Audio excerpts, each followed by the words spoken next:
शयदी रात की धुंधली छाया में छिपी एक भूतिया हवेली थी। वह हमेशा से ही संदिग्ध और रहस्यमयी रही थी। लोगों का मानना था कि उस हवेली में भूतों की आत्माएं घूमती हैं और उसके अंदर कुछ अनसुलझे रहस्य छिपे हुए हैं। युवा एक पुलिस अधिकारी ने नए शहर में तबादला पाकर अपना नया घर खरीदा। उसकी पत्नी उसे ताकतवर और साहसी देखना चाहती थी, इसलिए उन्होंने उसे भूतिया हवेली में रहने के लिए प्रेरित किया।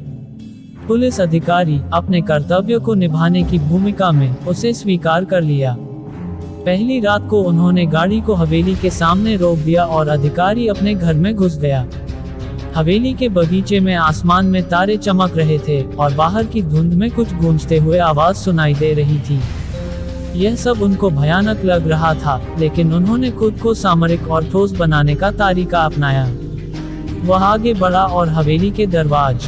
आगे बढ़ा और हवेली के दरवाजे की ओर बढ़ रहे थे जब एक आकर्षक युवती वहां से गुजरी। उसकी सुंदरता और आंखों में छिपी एक अद्भुतता अधिकारी के ध्यान को खींच लाई। यह युवती रात के अंधेरे में अद्भुतता से चमक रही थी, जैसे एक आत्मा की छाया। अधिकारी ने अपनी जिज्ञासा को नियंत्रित किया और उसकी पीछा करने का निर्णय लिया। वह उसके पीछे चला गया, हवेली के अंदर की तरफ। जब वह अंदर पहुंचा, उसे अद्भुत चमक वाली महक महसूस हुई। यह महक उसे अभिशाप से भी बाहर निकलने की खुशबू दे रही थी। हवेली के भीतर आगे बढ़ते हुए अधिकारी ने देखा कि कमरे दरवाजे ताले से बंद हैं। लेकिन अधिकारी के पास एक रहस्यमयी कुंडली खोलने का ताला था, जिसकी मदद से वह कमरे के अंदर घुस सकता था। उसने ताला खोला और कमरे में दाखिल हो गया। कमरे के अंदर का दृश्य उसे भयावह लगा। दीवारों पर अनचाहे रंगों के चिन्ह थे और अत्यंत भयानक देवता मूर्तियां थीं। एक चमकती हुई लालिमा वाली मूर्ति से अधिकारी को आंख मिली। उसके मन में एक विचार उठा कि शायद यह मूर्ति कुछ अनसुलझे रहस्य का हिस्सा हो सकती है। वह धीरे धीरे उस प्रतिमा के पास चला गया और उसे पहले से अधिक नजदीक से देखने का प्रयास किया।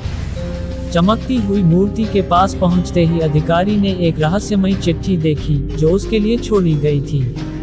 वह चिट्ठी उठाकर पढ़ी और जब उसे समझ में आया कि चिट्ठी उसे यह संकेत दे रही है कि रहस्यमयी खजाना हवेली के अंदर ही स्थित है, उसकी प्रज्ञा में एक उजागर हो गई। अधिकारी का दिल दौड़ने लगा। उसे सब कुछ पता चल गया कि इस हवेली में उसे अपनी असली मिशन का समाधान मिलेगा। लेकिन उसके पास केवल रात के कुछ ही समय था और उसे रहस्यमयी खजाना की खोज करनी थी। उसने एक चलचित्र निकाला और चिट्ठी की दिशा में आगे बढ़ने के लिए उसे इस्तेमाल किया।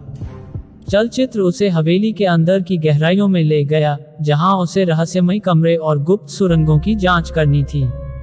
अधिकारी धीरे धीरे हवेली के अंदर के कमरों में प्रवेश करते रहे और हर कमरे को जांचते गए। रात के अंधकार में हर कमरे में संदिग्ध आत्माओं की गूंज बस रही थी। उन्होंने कई रहस्यमयी सुरंगों और गुप्त पाठशालाओं को खोजा, लेकिन कुछ नहीं मिला। बीतते समय के साथ उसका समय कम होता जा रहा था। उसे खजाने के लिए अद्भुत छिपाव का पता चला, जो हवेली के एक अंधकारे कमरे में स्थित था। उसने दरवाजा खोला और देखा कि कमरा रंगीन और सजीव था। कमरे की मध्य भाग में उसने एक पुरानी संग्रहालय को देखा। वहां अद्भुत संग्रह की प्रतिमाएं, पुराने आभूषण, चीनी इंद्रिय और अन्य रत्नों की खूबसूरती थी। जब अधिकारी ने एक आंख बंद की और दूसरी आंख खोली, उसने देखा कि संग्रहालय के मध्य में एक बड़ा रत्न ताजा आभूषण रखा गया है। यह रत्न अद्भुत चमक रहा था और उसकी महिमा रूपी प्रकाश से कमरे को आलोकित कर रहा था।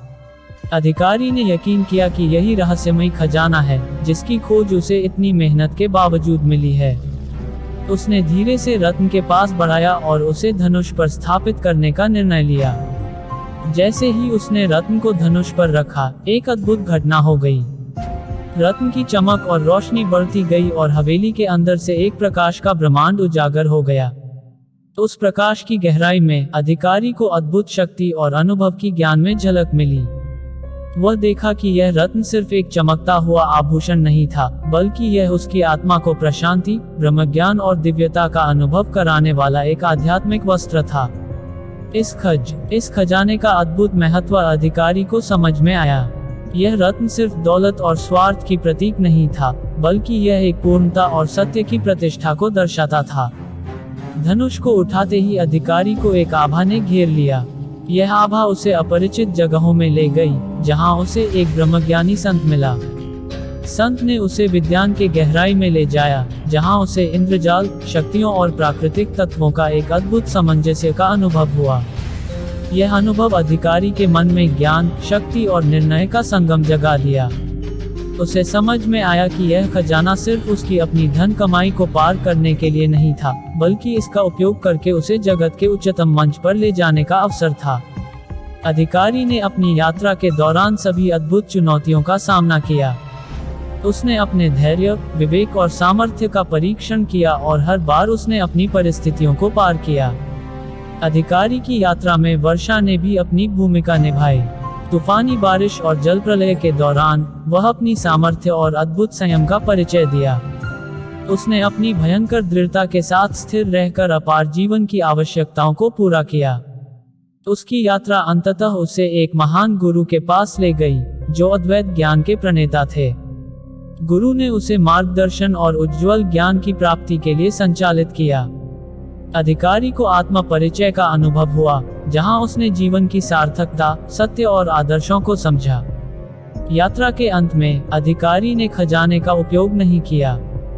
उसे अपनी साधना, समय की महत्वपूर्णता और अपने अस्तित्व के अद्वैत समर्पण का ज्ञान हो गया। वह समझ गया कि वास्तविक खजाना उसके अंदर ही है, विचारों, भावनाओं और आत्मा के अमूल्य गहनों में। अधिकारी ने हवेली से निकलते हुए अपनी असली मिशन का पता लगाया। वह एक साधु संत के पास गया और उनसे प्रेरणा और मार्गदर्शन मांगा। संत ने अधिकारी को अंतर्मन की शुद्धता, सेवा का महत्व और संतोष के साधनों की महत्वता के बारे में उपदेश दिया। अधिकारी अब एक नया मकसद लेकर उस हवेली से बाहर निकला। उसका उद्देश्य अब था कि वह संसार में सेवा करके दूसरों के सुख में खुद का सुख ढूंढे। वह अपनी जिंदगी को पूर्णता और आनंद से भरने का संकल्प लेकर विभिन्न गांवों और शहरों में यात्रा करने लगा। वह दीनदयालुता, निस्वार्थता और सेवा की भावना से लोगों की मदद करता और उनकी मुश्किलों का समाधान ढूंढता। अधिकारी ने अपनी आत्मा की साथित्व और साध्य जीवन की महत्वपूर्णता का आनंद जान लिया। उसने समाज को सुख, शांति और समृद्धि का संदेश दिया और लोगों को सहायता, शिक्षा और उनके आदर्शों की मदद की। एक दिन जब उसने अपनी सेवा की यात्रा में एक गांव में ठहरा, वह एक बूढ़ी महिला के पास बैठी हुई देखी। उस महिला के चेहरे पर दुख और उदासी की छाप थी।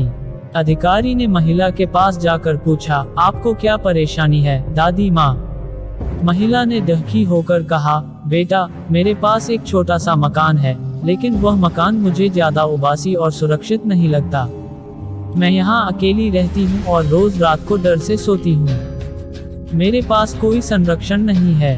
अधिकारी ने महिला के संघर्ष को देखा और उसकी सहायता करने का निर्णय लिया।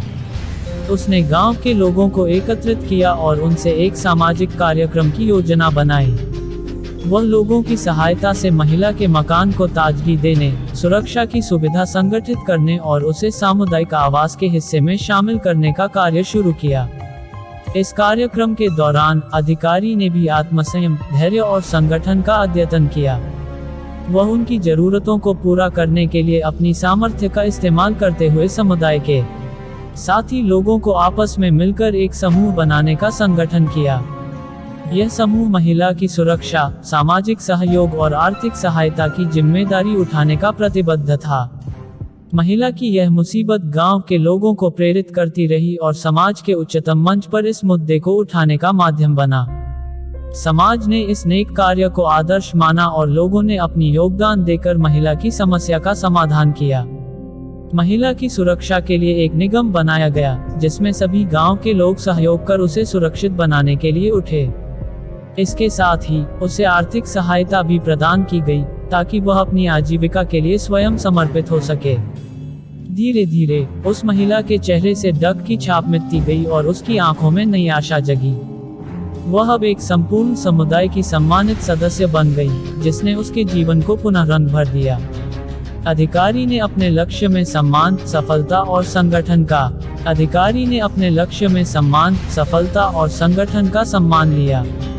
उसकी सेवा और यात्रा ने उसे न केवल खुद को परिवर्तित किया, बल्कि उसने एक संघर्ष को भी उजागर किया जिसे लोग सामाजिक न्याय, अधिकार और इंसानियत के लिए लड़ रहे थे। अधिकारी ने विभिन्न संगठनों, स्कूलों और युवा समूहों में जाकर संवेदनशीलता, सामरिक संघर्ष और जागरूकता की बात की। वह लोगों को उत्प्रेरित करने, उनकी शिक्षा में बदलाव लाने और समाज में सामाजिक परिवर्तन की आवाज बनी। उसने जनता को जागरूक करने, उन्हें उनके अधिकारों की जागरूकता दिलाने के लिए मीटिंग, सभा और अभियान आयोजित किए। उसने लोगों को एकजुट होकर संघर्ष करने की प्रेरणा दी और इससे उन्हें सामाजिक न्याय और इंसानियत के लिए लड़ने की शक्ति मिली। सामाजिक न्याय की लड़ाई में अधिकारी ने लोगों की आवाज को सरकार तक पहुंचाने में महत्वपूर्ण भूमिका निभाई।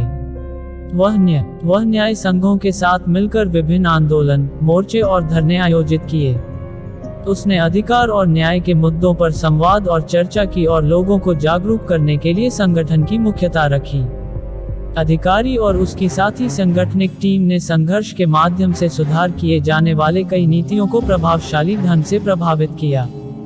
यह उन्हें समुदाय के हर व्यक्ति तक न्याय पहुंचाने में मदद करता रहा। एक दिन, एक बड़े न्यायाधीश की घोषणा के बाद, जिसमें उनकी सभी मांगों को मान्यता प्राप्त हुई, अधिकारी और उसकी टीम ने एक विजयी अभियान के रूप में अपनी सफलता मनाई। लोगों ने उन्हें सम्मान, आदर और प्रशंसा से नवाजा। अधिकारी और उसकी संगठनिक टीम ने अपने समाज में एक अद्वितीय पहचान बनाई। उनकी कठोर मेहनत, आत्मविश्वास और निष्ठा ने लोगों को प्रेरित किया कि वे अपने अधिकारों की रक्षा करें और न्याय के लिए लड़ें।